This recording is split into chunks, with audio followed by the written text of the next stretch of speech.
झांसी का पचवई गांव तकरीबन 1 महीने से पानी से घिरा है। गांव से आवाजाही का केवल एक ही रास्ता है। ये रास्ता 15 से 20 फीट तक गहरे पानी से घिरा है। हालात ऐसे बन गए हैं कि ग्रामीण गांव से बाहर निकलने का इंतजार कर रहे हैं। दरअसल पचवई गांव 3 तरफ नदी, बांध और गहरे तालाब से घिरा हुआ है। दलदली जमीन की वजह से लोगों को परेशानी हो रही है। पिछले 1 महीने से ये गांव पूरी तरह से अलग थलग हो गया है। मगरमच्छ तक रिहायशी इलाके तक पहुंच गए हैं। लोग दहशत में हैं।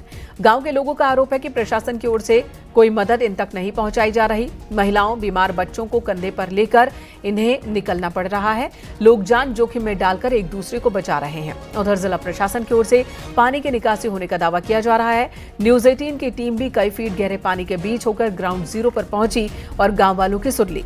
आप खुद सुनिए पानी से घिरे पचवई गाँव के परेशान और मजबूर गाँव वालों की आप बीती। झांसी में मानसून की सक्रियता 19 जून से हुई, जो लगातार जारी है। जुलाई का 20वां दिन यानी कि 1 महीना तकरीबन होने को आया है। जुलाई का आधा समय बीत चुका है। बावजूद इसके मौरानीपुर तहसील के रौनी ग्राम पंचायत पड़ती है, उसका पचवई गांव है। इस पचवई गांव में ग्रामीणों का कहना है, दावा है कि 20 दिन से अधिक इसी तरह के हालात हैं। इसी तरह के चारों तरफ से पानी से गाँव घिरा हुआ है। एकमात्र ये रास्ता है जहाँ से ग्रामीण आते जाते हैं। उस रास्ते पर 20 दिन से पानी भरा हुआ है। आखिर ग्रामीण कैसे इस रास्ते से आ जा रहे हैं, कितना जोखिम है, और अगर रात का समय है और कोई इमरजेंसी आ जाती है तो ग्रामीण क्या करते हैं? क्या अपनी जान की परवाह सोचते हैं या फिर जो इमरजेंसी होती है उससे निपटने के लिए इस रास्ते पर, इस जानलेवा रास्ते पर आते हैं? हम आज दिखाना चाहते हैं, हम आज इस रास्ते में भी जाएंगे और दिखाएंगे कि आखिर ग्रामीणों के लिए जब ये आधे पानी में आते हैं तो कितनी दहशत होती है और कितनी मुश्किल से इस रास्ते को, यानी जो रास्ता भरा है पूरे पानी से, इसको पार करते हैं। आज हम खुद पानी के अंदर जाकर के दिखाना चाहेंगे कि आखिर कितनी समस्या ग्रामीणों को होती है। बुंदेलखंड में मानसून की दस्तक 19 जून से शुरू हो गई थी, तो जुलाई 19 होने के बाद भी लगातार जारी है। ऐसे में अनुमान लगाया जा रहा है कि अभी और ज़्यादा बारिश होगी। ऐसे में बुंदेलखंड के सभी बांध, नदियां, तालाब, नहरें, नाले सब उफान पर हैं। इस समय हम आए हैं मौरानीपुर तहसील के रौनी ग्राम पंचायत के पचवई गांव में।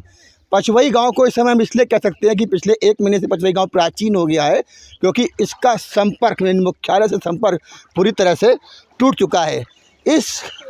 ये पचवई गांव के लिए एकमात्र रास्ता है मुख्यालय से जाने के लिए, मुख्यालय से वापस गांव आने के लिए। अब आप पहले यहाँ पर पानी देखिए, हम पैदल चल रहे हैं। जितना हम जा सकते हैं गांव वालों को इस पानी में, उतना अंदर ये दिखाना चाहेंगे कि ये गांव वालों के लिए रोज़ की परेशानी है, रोज़मर्रा की समस्या है। अब आप समझ सकते हैं। देखिए, हम कम से कम हमारा जो पानी है वो लगभग घुटने तक, लगभग पानी हमारे घुटने गर्दन के आसपास आ गया। इससे ज़्यादा हम जाने की हिम्मत नहीं जुटा पा रहे हैं। अब आप देखिए, ये एकमात्र संपर्क मार्ग है जो पिछले गाँव वालों का कहना है कि पिछले 19 जून से डूबा हुआ है। यानी कि गांव का संपर्क मुख्यालय से तकरीबन 1 महीने के आसपास समय हो गया है, वो पूरी तरह से कट चुका है।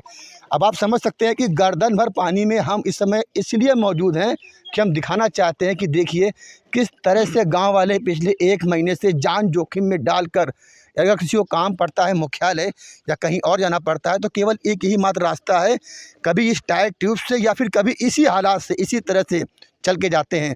तमाम गांव वाले खड़े हुए, इनसे हम एक करके बात करते हैं। पहले आप आइए ज़रा, आपसे हमें कुछ जानकारी करनी थी। ये बताइए, थोड़ा सा इधर आइए, ज़रा इस तरफ आइए।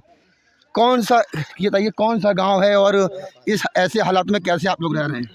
हाँ सर, हाँ, ये रौनी मौजा का पचवई गांव है। हाँ। और इसमें कम से कम 20 जून से पानी भरा हुआ है और नीचे तालाब है। तालाब के बहाव की वजह से हम लोग सारे परेशान हैं। बीमार भी हो जाने पर कोई भी आदमी सही सलामत से नहीं निकल पाता है। ट्यूब की सहायता से या रस्सी की सहायता से निकलता है तो जो तैरना आता है वो निकल पाता है, और जिसको तैरना नहीं आता है वो नहीं निकल पाता है। पीछे की वजह क्यों इतना पानी भर जाता है और हालात कब से ऐसे हैं? ये हालत करीब है, कम से कम 8-10 साल हो चुकी है इसको, जब वो तालाब बथा है, जब से हरकत है इस गाँव की। और यहाँ पर वो बथाव अभी 15 फीट हो चुका है इसमें, और इसके बावजूद वो आगे भी बढ़ सकता है। इस बीच कोई हादसा हुआ क्या? हादसा हुआ इसमें? यहाँ पर हादसा है कि 2 बच्चे भी डूब चुके थे, एक बाइक भी डूब गई थी, वो अभी तक बाइक मिली भी नहीं है। अच्छा ये बताइए, इस तरह के हालातों में कोई आपकी सुध लेने आया, कोई अधिकारी, कोई नेता? यहाँ पर जी कोई ना आया है, और जो जिसको छोटे मोटे से बोलते हैं, फोन करते हैं तो वे कहते हो जाएगा, लेकिन बावजूद मौके पे कोई नहीं आया है।